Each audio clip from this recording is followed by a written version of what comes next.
Hello, this is Tim, and I wonder if, like me, you sat and watched the Andrew Marr show on Sunday with mounting horror. And I'm talking about an interview towards the end of the show with the Russian ambassador in Britain, Andrei Kelvin. And some of the interview was what one might have expected, but some of the interview was extremely alarming indeed, particularly when it moved into a discussion about Alexei Navalny. Now, there were so many points which I would like to raise that, he was saying that Navalny, who is now, he's now been transported to a hospital, so I think the Russian government is recognizing that he is in serious danger, that his health is giving way. The Russian ambassador says that Navalny is exaggerating his illness for political gain. I think not. And then, when trying to defend the fact that Navalny was imprisoned in the first place for a violation of his parole conditions, that violation was because Navalny had been in Germany recovering from an attempted assassination with a potentially lethal dose of a radioactive nerve agent loosely related to Novichok, the same sort of agent that killed a British citizen in Salisbury and was used to target people who had worked in Russia. And indeed, this was carried out by two professional hitmen who seem now to be linked to another atrocity, who gave the excuse that they were coming to Salisbury to check the height of the tower. That isn't a realistic excuse. The only artistic reason you would go to look at Salisbury Cathedral is to marvel at the original that Constable used in 3 different paintings. So it's nonsensical. But Andrei Kelvin went on and he made a comparison when it came to parole violations with Julian Assange. This is illogical, and I was slightly surprised that Andrew Marr accepted that illogical jump.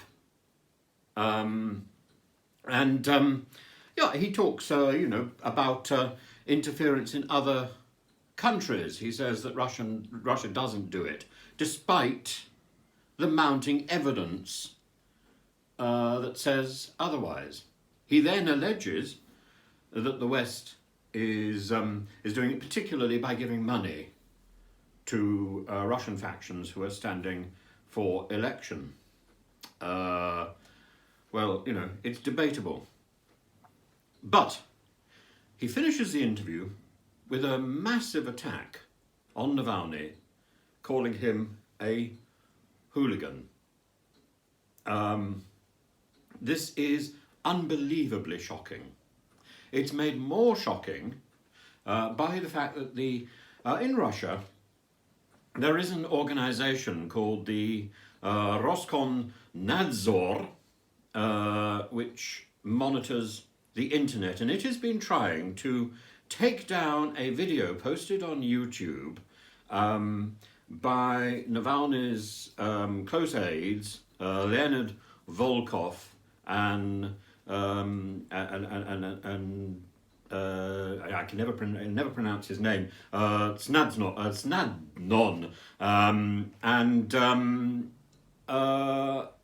they are urging people to collect together on the 21st of April, that's on Wednesday, to protest in the very best meaning of that word, to make a noise in support of Alexei Navalny. Now, other aides, there's a real witch hunt at the moment going on.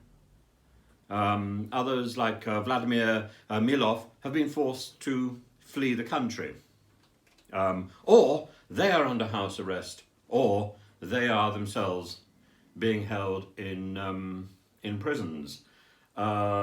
This is a shocking indictment, and something I'm very ashamed to even be talking about. Really, that this can be going on in a country I know.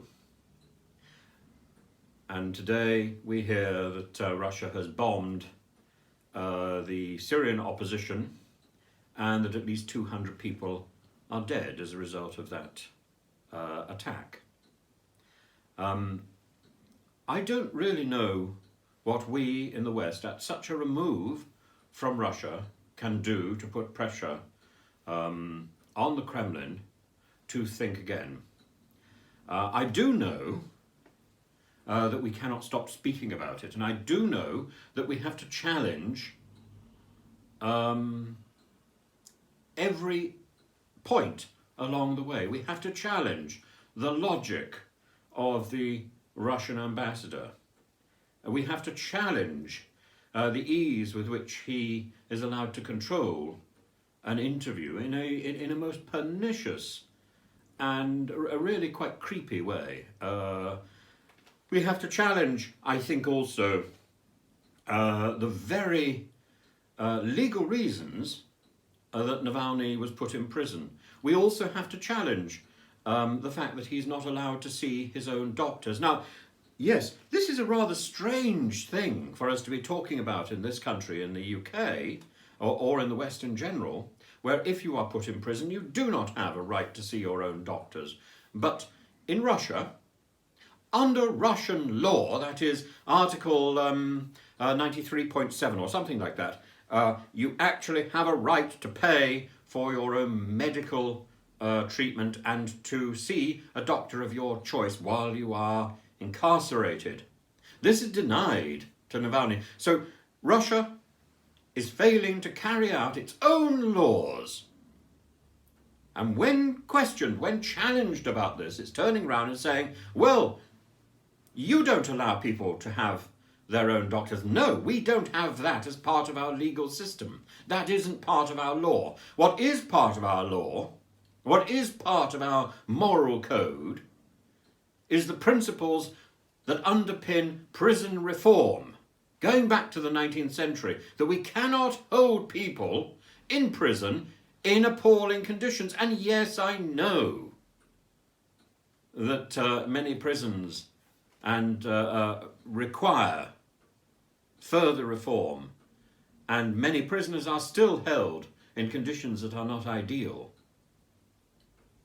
but they are not held in something that amounts to a concentration camp, and they are not held, I hope, on purely political grounds, simply because they have stood to challenge the president of the country. I think this is deeply, deeply worrying, not just for Russia, but for the whole of our global community.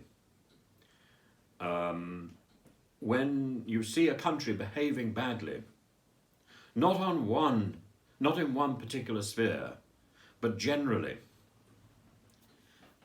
one wonders not how bad that country or how bad that government is, but how desperate that leadership is, that it should be throwing away its moral compass in a grab for power.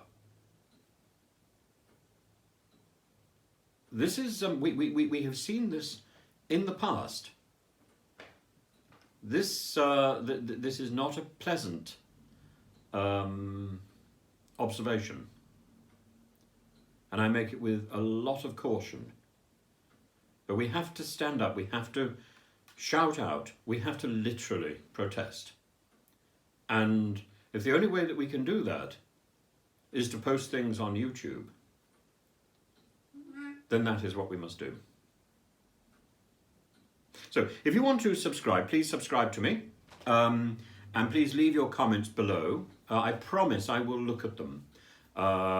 And please leave them in whatever language you want. I will make every effort to read everything. Thank you.